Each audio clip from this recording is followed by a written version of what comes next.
Hey, so I'm going to talk about how we can use different pressure points in our exercises to increase muscle tension.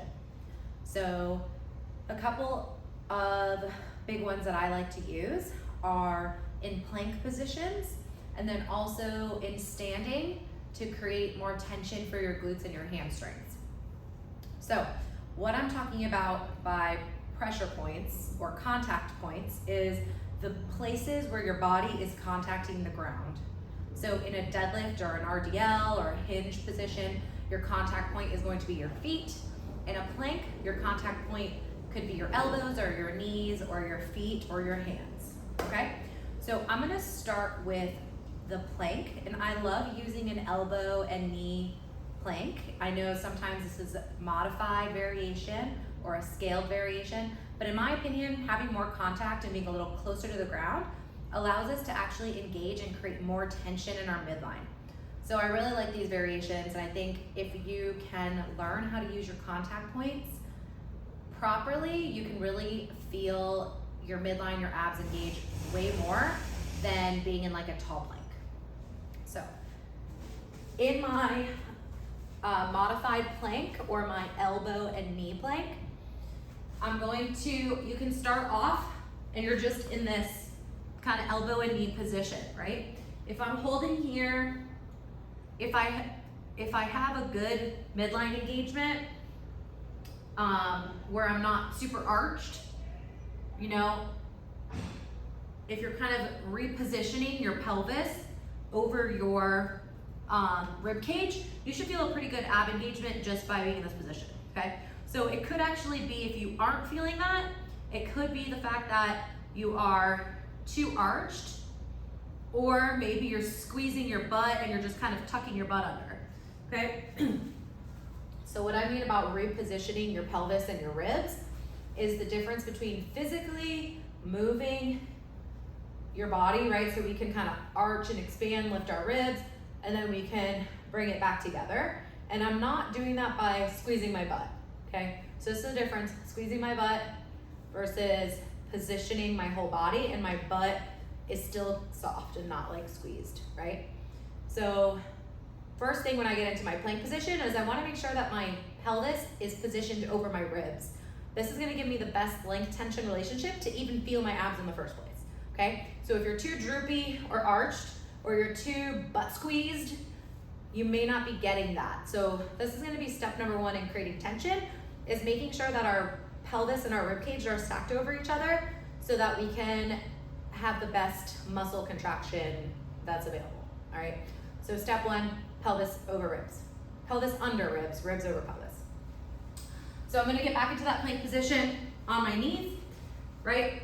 If my butt's too high, I'm not gonna feel much, so I'm gonna drop down.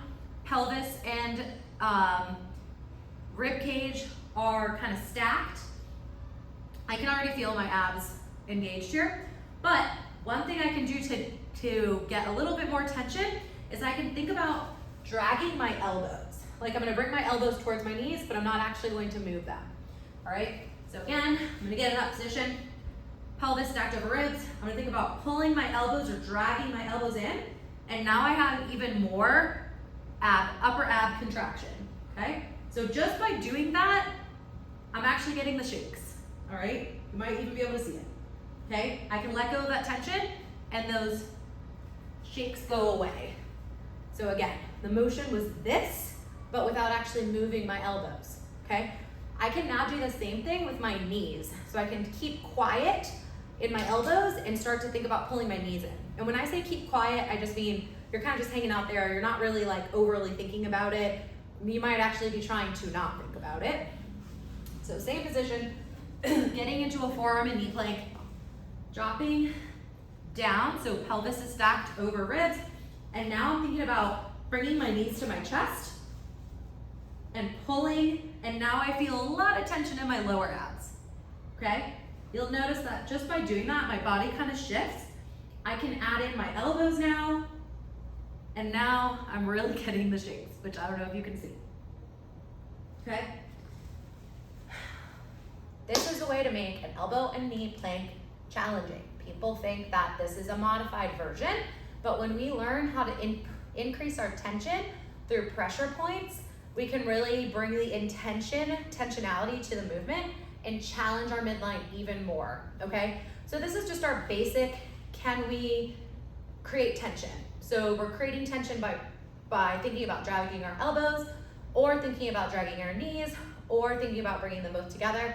And the key here is making sure that your pelvis and your ribs are stacked over each other so that you can really get a good ab contraction, which you should start to feel as soon as you kind of change that pelvic or rib cage position. So that is the front plank, elbow and knee. We can do this exact same thing with a side plank, okay? So again, I like the elbow and knee variation.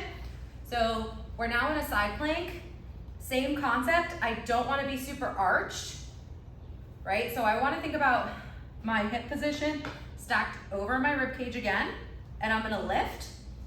I can engage more of my upper like obliques by thinking about dragging my elbow in or pulling my elbow towards my hip, and I already feel this starting to fire a little bit more. I could do the same thing by contacting through my knee.